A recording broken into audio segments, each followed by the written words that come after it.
What's good, everybody, and welcome to Moments with the Mobleys. I am your man, Johnnie Mobley Jr., Hey y'all, I'm his wife, Deirdra Mobley, and we something like an ordinary couple. with extraordinary purpose. Greetings, salutations, accolades, and blessings. Greetings, salutations, accolades, and blessings. So you hold it like That's the church girl in me. Yeah. Oh, those blessings. Great day. What's going on, Mo? You. So let me tell y'all how my husband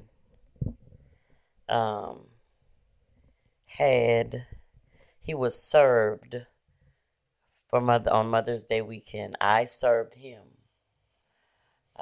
I think at some point in time, maybe switch it up a little bit on the holiday, and instead of being served, you offer to serve your spouse. And so the man of God got him a foot peel on Saturday. I found a nice little bucket and little pail, should I say, and they had the little they had a little packet to put the powder in it, and he soaked his feet for about 20 minutes, and then I had to wash his feet off, and then it came with these plastic these plastic, it was the plastic foot bags, so they were shaped like a foot. And so I put it in his foot and then taped it around the ankle part so it could be secure. And each one of these little footies, or whatever you call them, had this gel in it. And he had to sit with those on for about an hour. Took those off and then washed his feet off thoroughly and ta-ta-da-da. And I also scrubbed them. We have a scrubber like they use at the nail salon. It's a cheese grater. So let me tell y'all. cheese grater, but I had a scrubber too. So I'm gonna tell you the different perspectives in this here. So I was supposed to be doing that for her. So I actually thought we had the man and the woman, the male and the female part of it. And she said, no, we do have on this side, but just this on this. I was like, all right, well, let me do you. She said, no, I'm gonna do you.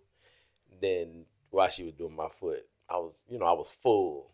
I'm like, I'm thinking all deep. I'm like, yeah, because she know where we going at, so she want to make sure her man feet good. So, when I walk this thing out and Jesus' footprints, she want to make sure, all right, Shorobokusha, yeah. She said, yeah, you need this way better than worse than I do. But what? Yeah, feel these heels. These heels hard. They were, though. So you did my feet because my feet needed it more than your feet. Well, that as well. I had to tell the truth. But I got you. I told you I got you. She did. And didn't your feet feel better? She did. It did. We have a couple more steps that we have to do to the process. It did. But I was real deep. I was praying for her while she was down there. She was sitting on the floor, y'all. My wife don't get on no floor. She don't do that. We got a carpet in our front room, and she was sitting on the floor, and I was looking down at her, and I was like, yes, yeah, many blessings upon you. The Lord rests and breathes in your life. Let you be blessed from the crown of your head to the sole of your feet. Because your feet feel this. And she was like, then feel it. Mm-hmm. All that down there, that's just hard. You can strike a match on it. What? Babe. I said, so you did? Yeah, you had need this worse than I need. I prayed the prayer. I prayed. What am I talking about? I prayed. I told you the truth. I had lost my train of thought. I appreciate your prayers and your blessings. I just needed to tell you the truth about your feet, sir. And so that's what I did. I really be on it with my feet because, That's what we did, y'all. And because when you have feet that are in that state, and you continually allow them to get like that, it can cause trauma in your marriage. I'm just hold my hand, hold my hand, hold my hand. I'm gonna give you these feet. Hold my. Well, they feel good now, so I hold them now. I'm So we just say we got playing. trauma. No, because we're talking about trauma tonight. We're talking about trauma, trauma loops, as my husband calls them. We're talking about trauma, how they can create negative patterns in relationships, how they can show up in your marriage, and because you haven't dealt with them or may not know how to deal with them, they show up. And so that's what we're talking about tonight, because we've been able to been speaking with some of our couples about um some couples that we deal with, some that we've dealt with. They run into that issue when they start telling us about different patterns and stuff like that. And so we always end up in the conversation with them about showing them that how it was now traumas manifesting and coming up in other areas of their relationship. And because I just said, maybe they didn't realize that's what it was. Yeah. And a lot of them, they'll agree when we explain what it is, but they, may not have known that was the term for it. Or they sometimes get stuck on trying to figure out how to get out of that pattern. I think, I believe we shared this on a previous podcast about how I dealt with, how I didn't even realize that it was one for me. And me, us going through a situation, and my reaction to it was, what my reaction was, It was to a trigger, yeah. Yeah, it was a trigger. And so, after Johnnie, calmed me down and explained to me what was going on, and we were able to talk about it. I was able to talk about it, and, pretty much like put it where it went, so that it wouldn't, impact, me anymore. But I really, in that case, I really appreciate you for breaking that down to me, because that could have went so many ways. Yeah. It really could have, because I was in a full-fledged weep. She was. And so let me tell you all, just give a preface. Mob is a great teacher. This area in particular, I like how he breaks it down for our couples. And so I want him to share some of that, and we'll just, do a summation of it. The article that I found to help us out with it, or that we'll pull from some of the stuff from, is Psychology Today. And it's about how traumas can create negative patterns in relationships. When they are unresolved, they can create challenges in communication, intimacy, as well as trust. And so I'll do a preface, and then I'll throw it to you, okay? All right. Traumas are extreme life events that threaten your physical or psychological survival. A percentage of people who experience traumas have clinically diagnosable post-traumatic stress disorder, but many more have trauma-related symptoms like psychological reactivity to triggers, panic attacks, chronic anxiety, feelings of anger or numbness, or a loss of trust. And so when you think about trauma, or when we talk about trauma, it can be different things. Past abuse in relationships, like chronic stress that was never resolved, just different things that have, they even use in here, babe, military combat. Yeah. They use, and to really, really big trauma from all types of abuse, and even growing up in dysfunctional families can cause, traumas that we may experience in childhood, and then get to our adult, or grow up and get to our adulthood, but have never been able to deal with it, or never knew what it was, so we could deal with it. And it says these trauma like reactions and it's going through these things can lead to trauma like reactions and susceptibility to emotional triggering and then reactivity. They professionals who work in this area um, say whether it's they I guess label the type of traumas as little t traumas to differentiate them from the big T traumas Yeah. of, I guess on severity of trauma. Yeah. But it says either way, either one of these traumas, whether it's big T or little t, can affect your relationship Yeah. and how you react with your spouse, how you engage or disengage, or with your spouse, your children, your family. When these things, when a trigger happens, and you could be fine one moment again, and then something triggers it, and then as I stated, I was in a full week. But uh the first thing that they talk about is um what are like what are triggers. You want to just talk about that a little bit of Yeah. what those triggers could be? So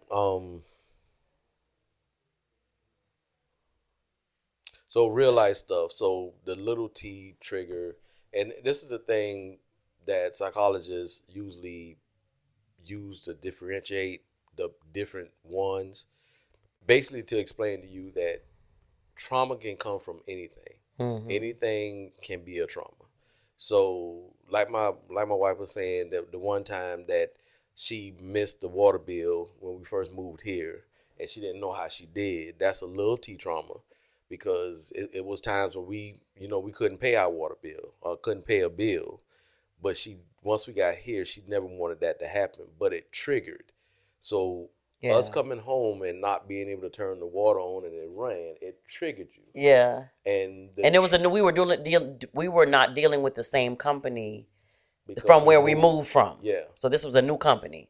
So where the trauma happens is, most people, and this is the thing, you don't know it's a trauma until you run up on the trigger. The trigger connects the trauma with what happened to you.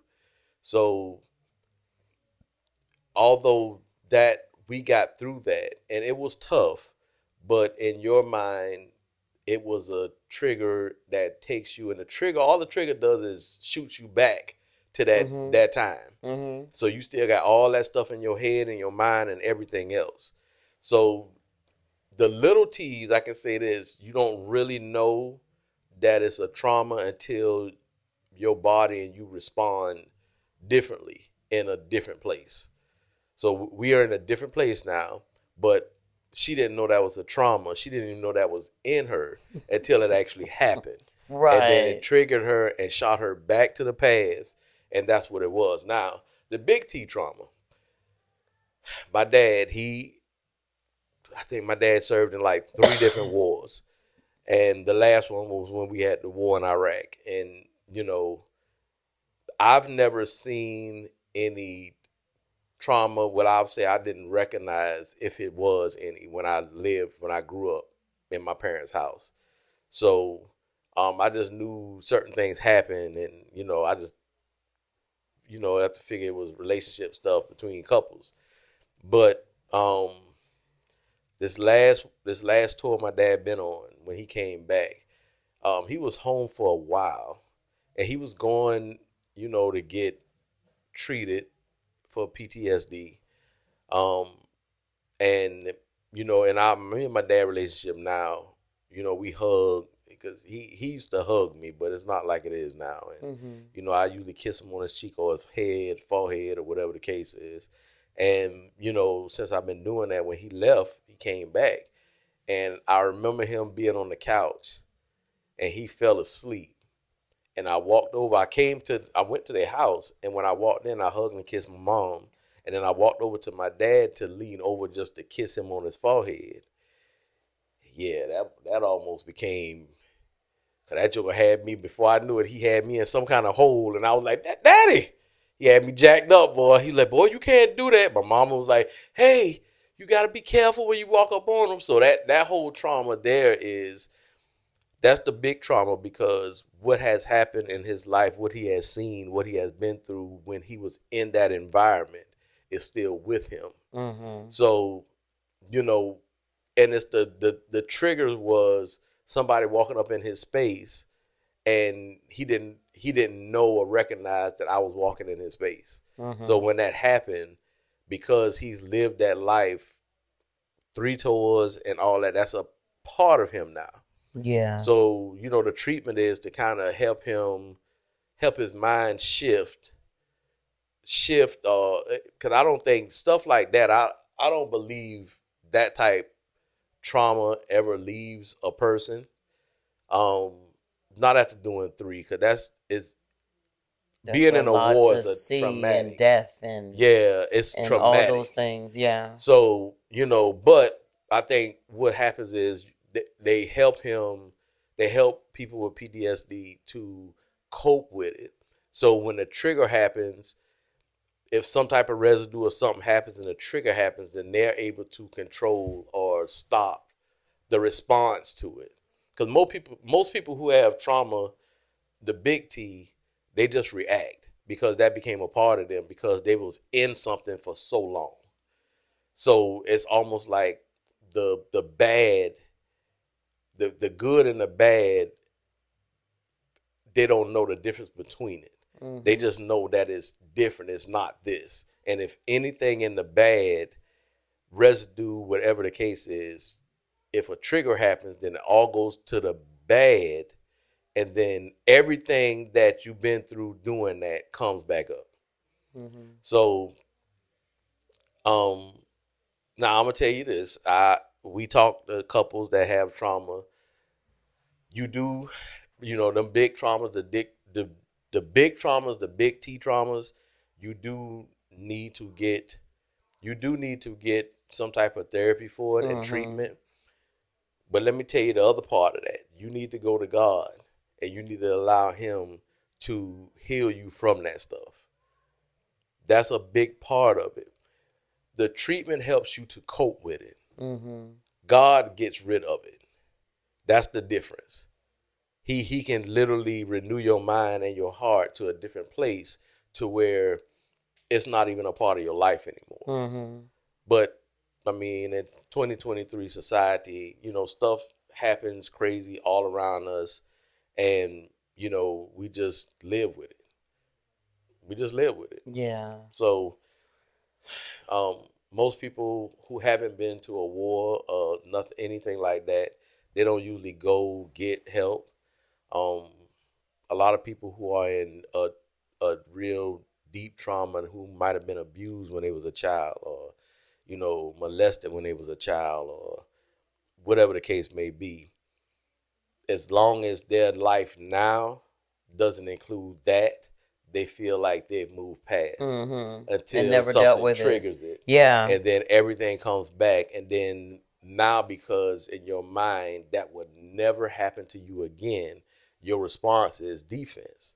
And most of the time it's an aggressive defense. Mm-hmm. Yeah. And with that, it's just saying that when you don't deal with it, you know, because you think maybe so much time has passed since it actually happened, yeah, and maybe that trigger hasn't happened or anything like that. It was just saying the article is saying it can lead you, especially if you're in a relationship, and you're in a marriage with someone, and you haven't dealt with it, or you've just tucked it away and think that it'll never surface again, and it does. It can cause you, like you were just saying, to lash out, yeah, to be mean to your spouse, to scream, lose control, feel overwhelmed, shut down, and then that in turn leads to your spouse feeling attacked, abandoned, rejected, which then is going, begin to cause them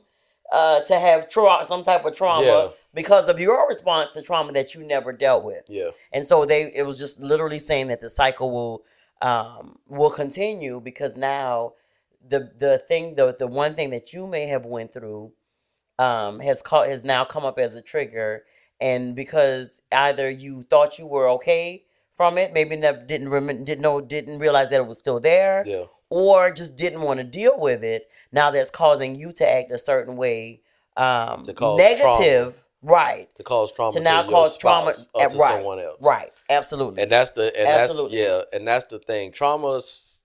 Remember remember we talked about perspective, and perspective is so powerful that that it's hard to tell someone who does not get treated that what they've been through is their truth, but it's not the truth. It Right. is a different way.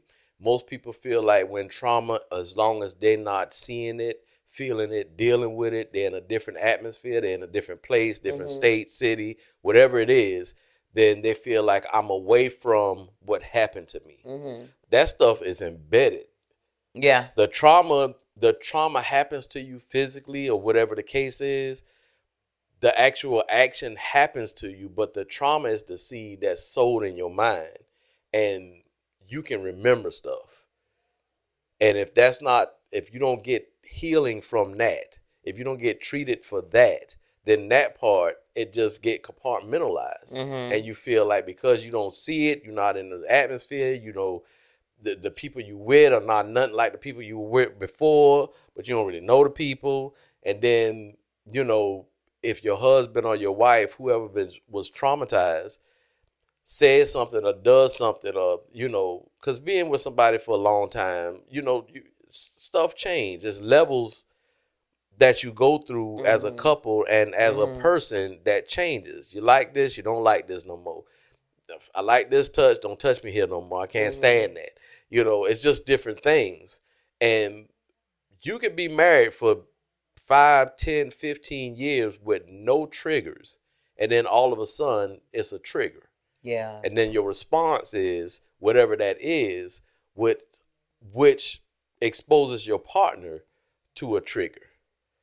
So then you both living your life out of a perspective that is your truth, but it's not it not necessarily the truth. Right. So it's always the core of a thing that you have to deal with when it comes to like trauma and mental illness. It's the core of a thing that you got to deal with. Most people treat the layers, and that gets you by day to day until something else happens and triggers it. So you have to definitely get like in-depth treatment. And just to piggyback off that, the article was also sharing that traumas that are unprocessed or that's ongoing, serious chronic stressors can cause the primitive brain networks involved in survival and threat response to hijack your brain into a fight, flight, or freeze state. Oh, yeah. Right? And so it says if one of these responses help you survive, the variety of childhood trauma, your brain will give you that type of response. Will give that type of response priority and automatically generate you to fight, flee, or freeze. Yep. And so briefly, we'll go over that. Of course, fighting, you're attacking your partner verbally or physically, blaming them for everything that goes on, being contemptful to them, controlling, demanding, not letting things go.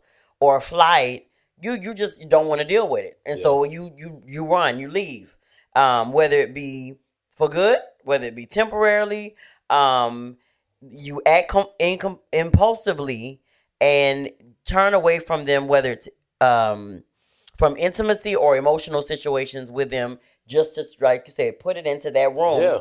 And I'm just not dealing with it. And the last one is freeze. You feel helpless, unable to act, or you completely shut down, and there's a complete disconnect, which now affects your partner, how we were just sharing that it would. Yeah. And out of all those, I would say the freezing part. So the freezing part, all of this is detrimental to a relationship. Right. But the freezing part is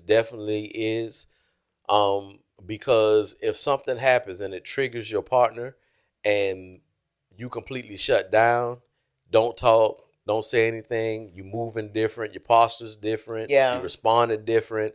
And if it takes you a while to come back from out of that, then your partner is thinking, you don't want me no more. I upset you. Right. I ain't sexy to you, no, because this, when the shutdown happens, this in all areas. So we ain't talking, we ain't hugging, we ain't touching, we ain't having sex. No intimacy. I ain't cooking for you. You know, it's just nothing. We going places in separate cars. It's huge.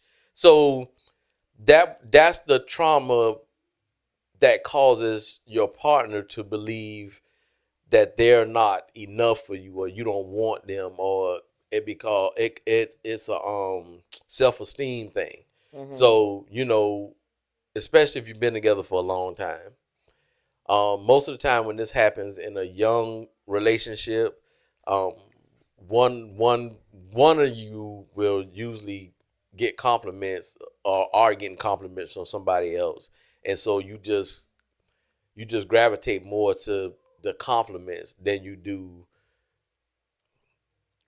the value of the relationship that you actually have, that you married, and you know, you started a family and you have a home, and you know, but the motive will be, the reaction to that will be, you know, I want to be told that I'm pretty. I want to be told that I'm handsome. I want to be told I smell good. I want to be told I'll treat somebody good.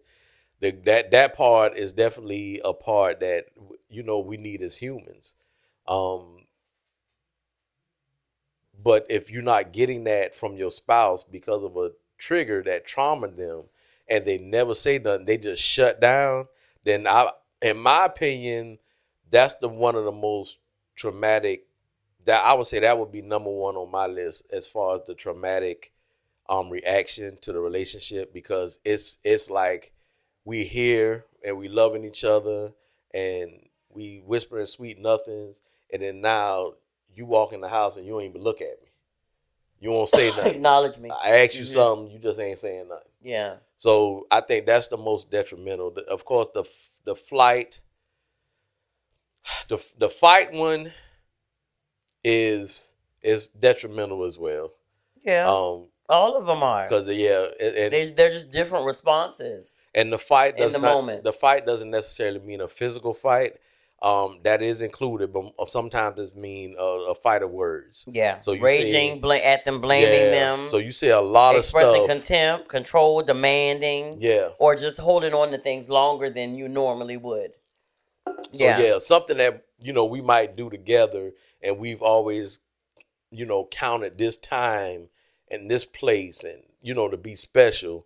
Now, you know, now it's micromanaging now.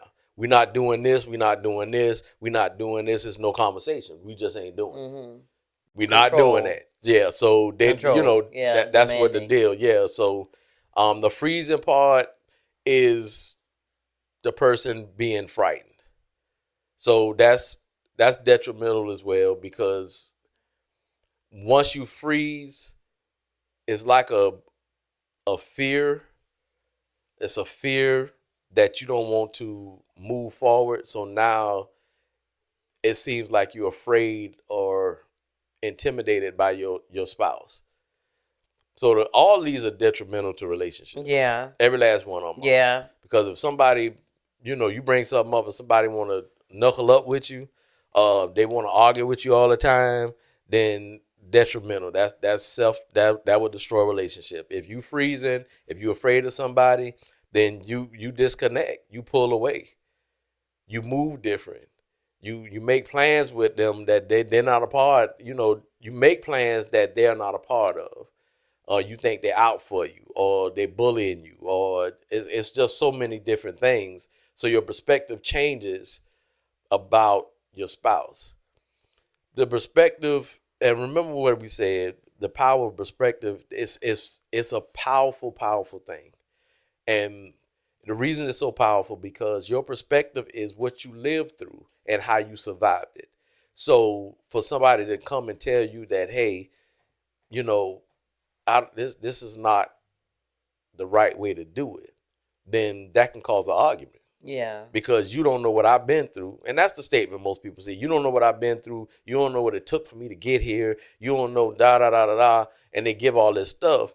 And we got that. You're strong. And we applaud you for that. But let's think about it like this. My wife loves to come to me and she says, anytime she disagrees with me, this is what she'll say. Babe, consider this.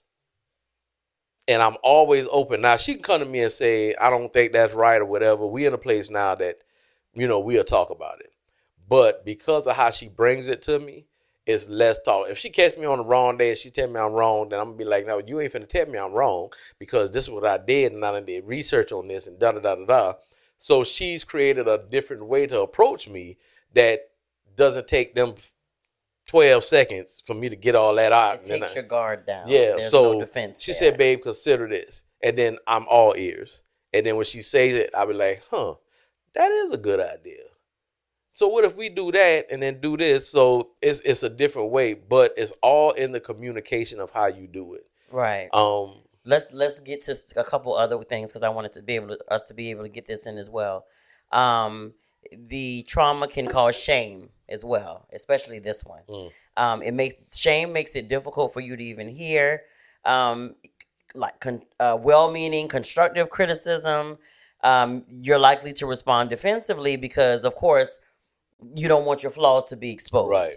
And so it says shame makes you want to give up on relationships rather than fight for them. So that shame will cause you to maybe turn to different types of alcohol, drugs, or just whatever. Yeah. But shame is another one of the things that they talked about as far as shame-based responses is another one of the things that was talked about in the ways that traumas can negatively affect your romantic relationships, your marriages. Yeah. Shame is that's a doozy, because when someone feels shameful, then of course all those things are going to happen. They are going to shut down. Yeah. They are going to turn away, pull back. They are going to not engage fully or find a way to some flee, to fight against what the partner is trying to do, even if it's coming from a good place. Yeah. And so, yeah, that's a lot to deal with. Yeah. So shame. Once shame sets in, yeah. All this are I just lost my train of thought. Stronghold. All these are strongholds. Shame is a big one. All these are big strongholds, but shame is a huge one because most of the time it's a double hit. So it's the freezing, the fight, and the flee all in one instead of separately. So it's and I've always said this, just think about to give you a picture of what it is. Just think about you breaking your arm and the bone is exposed out of the skin. That's a pretty big break.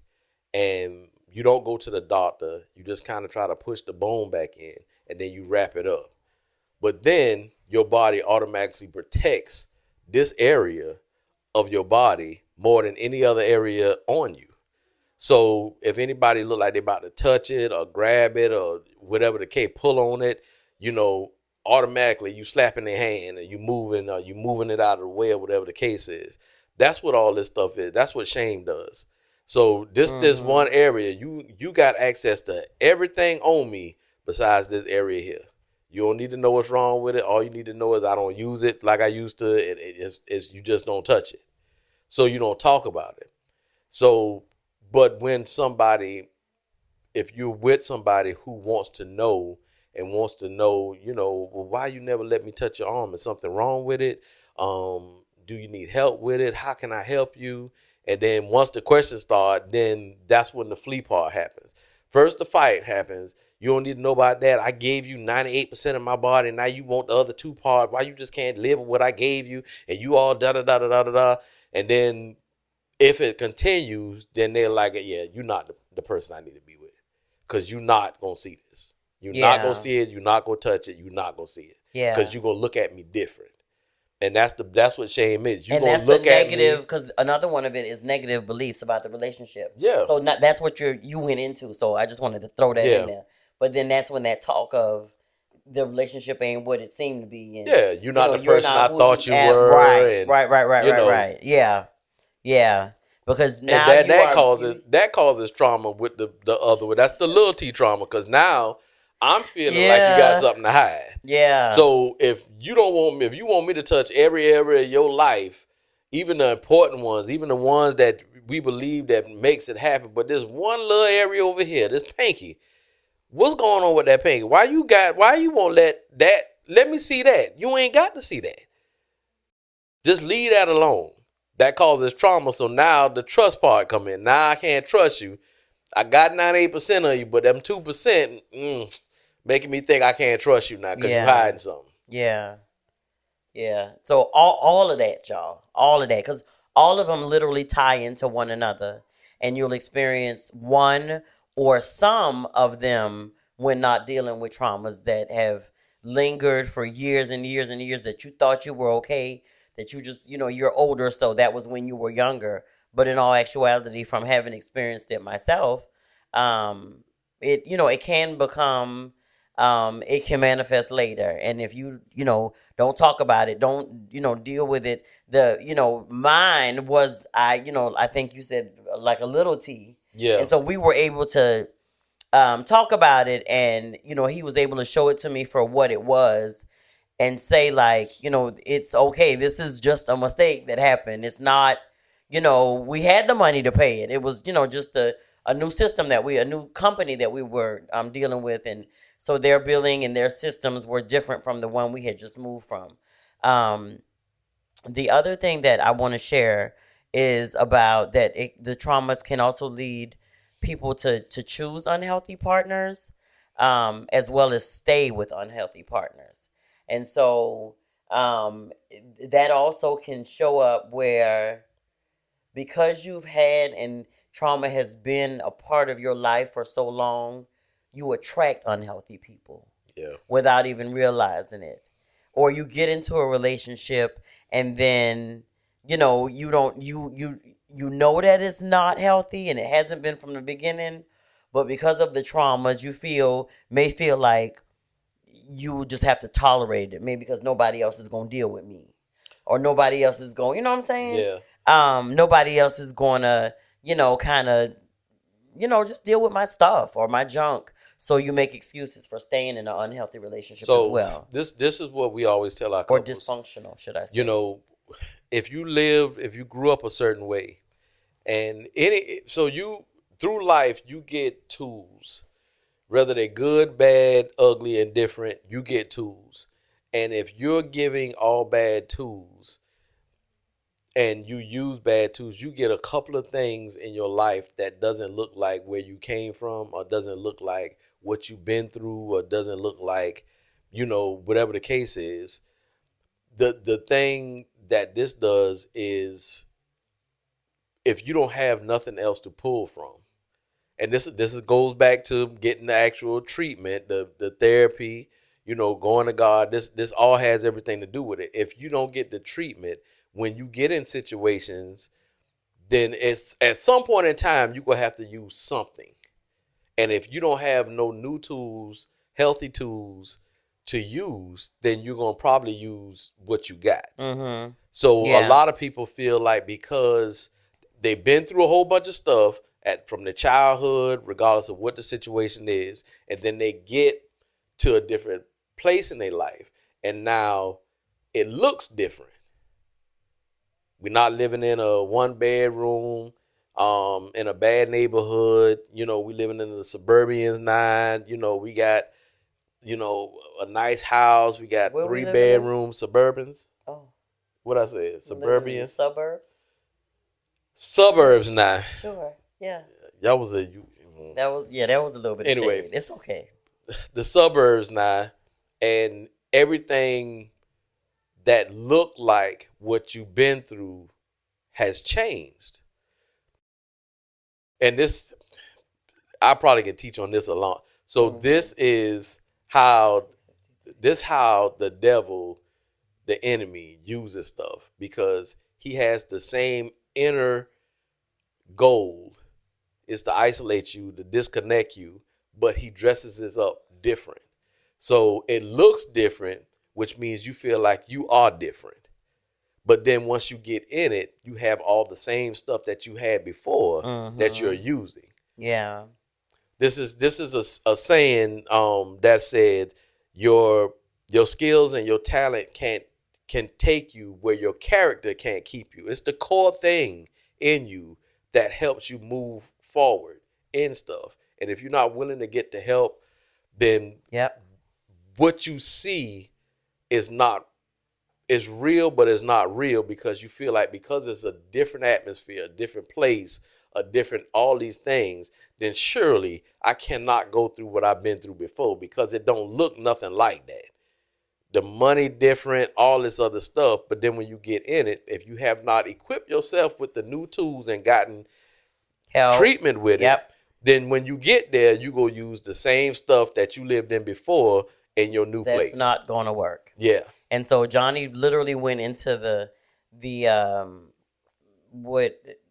final thought that we are going to give is seek out a mental health professional to get help. Whether it's considered on a little T or a big T, it says depending on the level of severity, get that help so you can, because it is possible to live a healthy, fulfilling life. Yeah. And you can get the tools to deal with whatever that trauma was in your past, whether it was, child abuse or, mental, verbal, whatever abuse or whatever military situations, wars or anything that you've been in, or whatever that is, right? I just want to give this piece real quick. It says interpersonal traumas leave their legacy through enduring beliefs and patterns of behavior that make it more difficult for you to find and maintain genuinely loving and authentic relationships. By becoming aware of these patterns, you can begin to think and act differently, giving yourself more respect, protection, and self-love, because that's very important, and making wiser decisions about relationships, who to partner with, who to stay with, who you'll attract, because you're healthier, because you've gotten the help that you need to get the tools to react to the triggers, when and if they do come up again. It says you can learn not to have relationship discussions when triggered, and to feel increased self-worth that makes you less sensitized to conflict and rejection, and over time you'll be less likely to overact when that thing comes up again. So it's important that you seek out the necessary help from mental health professionals. Like I said, some people's trauma is deeper than others. Thank God, you were able to help me identify it and put it where it went at and deal with it to see that it wasn't what it looked like. Yeah. And so for me, that was an easy one. I know there was a certain amount, and I'm gonna say this real quick. There was a time when you came home from working in Iraq, and we met up in Atlanta. Remember, your flight came into Atlanta, and me and the girls drove up with my dad, and then we followed them up, and you came in, and you came to the hotel, and we were getting ready to go to dinner. We left for dinner, and you were driving, and we were in Atlanta. Of course, traffic is busy and thick and all these things, and so it was almost evening, if I remember correctly, and a lot of traffic, people going in and out of lanes, and it was busy, so it was a lot. And so at one point, because I hadn't seen my man in months, y'all, I was holding the right hand while he was driving with the left hand. And at one point, when things just got a little hectic with people, and y'all know Atlanta traffic, there became a point to where your hand started trembling. Yeah. And it scared me, because I'm like, wait, what is going on? Like, this man is a whole truck driver. So this traffic ain't making him he ain't nervous about the traffic. And so we would later talk about it, and you would later share some of the things that you witnessed while over there. Yeah. Because he was over there when during the time when the war had first started, and had seen some things, and that you would share with me later.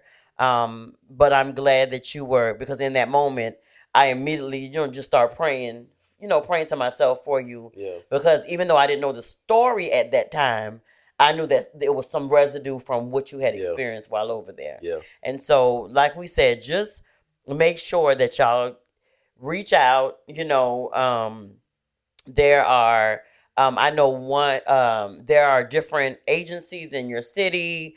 For us, like United Way, Salvation Army.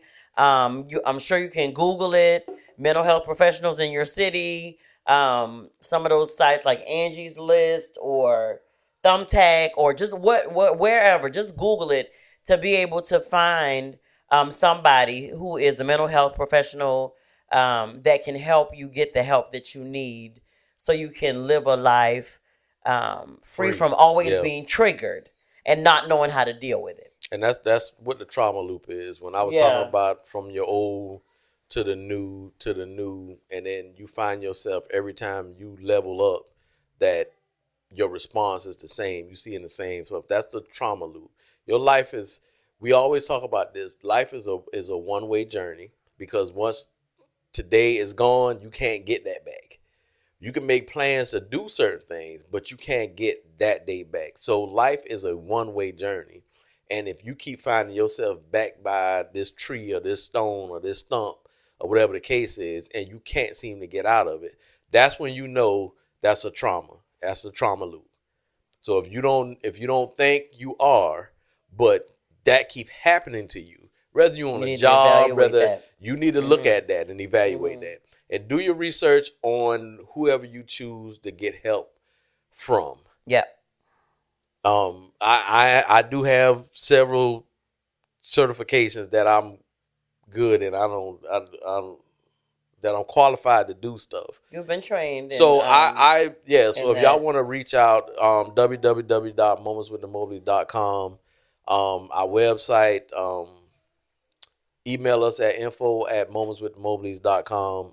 Ask questions. If you want to talk, have a conversation, I can even help. We can even help you find somebody in your city. That whole part I can do the research on it and everything. But the goal is to get you better, to get you guys better. Right. That's it. It's a real thing. Yeah. It's no matter how, if it's the big T or the small T in the trauma, it's a real thing. And if you find yourself going through it over and over, that's called the trauma loop. You keep finding yourself, no matter what situation, how you level up in careers, job, whatever the case is, you just always find yourself in this place. Yeah. That's the trauma loop. That's a sign that you need some help. Yeah. Amen. So we hope this helped. And we know we kind of gave it to y'all really quick, but I know that this is a topic that has been coming up a lot lately. I know that Johnnie is extremely passionate about it. When he talks about it, he has training on a lot of those areas that deals with that. And so I've learned from him, as well as, the things that we've talked about with couples and from a marital perspective.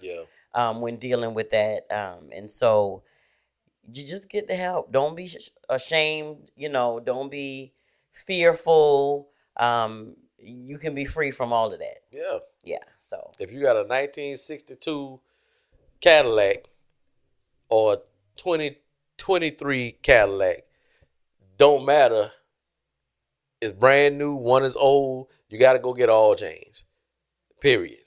It don't matter if it's a new car or old car. Whatever. You go get an oil change. Not because something is wrong, but because that keeps the maintenance up on it. So this is what you have to do.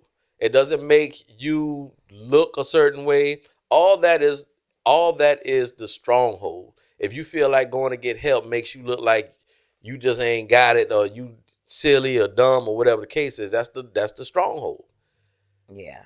You got to get to a place to where enough is enough, and you know you going through the same thing. if you the common denominator in a thing, and every single time something happens, it's the same thing, but you change people, you change circles, you change cities, and it happened again, that's a red flag. It's probably you.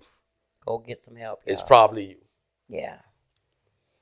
And we got to go, y'all. But we appreciate y'all. Mob stars, patrons, we appreciate y'all. All the love, all the support. And again, with this one, we intentionally talked about this tonight. Yeah. Because it's been coming up a lot. Yeah. So make sure you subscribe, YouTube. If we've been any help to you at all, share it. If we made you laugh, share it. If we made you cry, share it. Just share everything. Everything is on our website, all things Mobleys, except for Twitter. Is it Twitter or TikTok? Okay, Twitter. We are. And that is Mobley Moments. Mobley Moments. said. I got don't it. know Say why goodbye. I can't say that together. It's been good. You got anything else, Mo? I'm good, baby. Thank y'all. This has been Moments with the Mobleys. I am your man, Johnnie Mobley Jr. And I'm his wife, Deirdra Mobley. And we still something like an ordinary couple. With extraordinary purpose. Peace out, y'all. Night, night.